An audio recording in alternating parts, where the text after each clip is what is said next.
And the IFTA goes to Juanita Wilson for As If I'm Not There.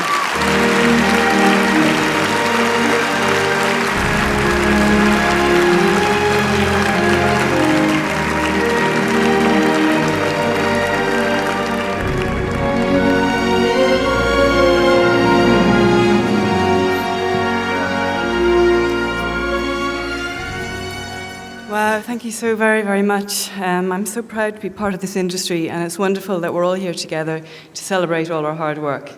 I always think a script is really no more than a recipe.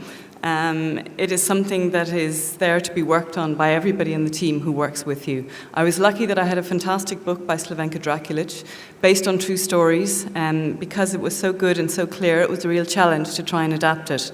And the work started at home in my kitchen, but it continued with James's insight and Natalie's, with Tim's lens and camera, with the actors' dialogue, with Nathan's ruthlessness, and all of us together ended up making the film. So really, this is on behalf of all of us and our team, and thank you very, very much. Thank you.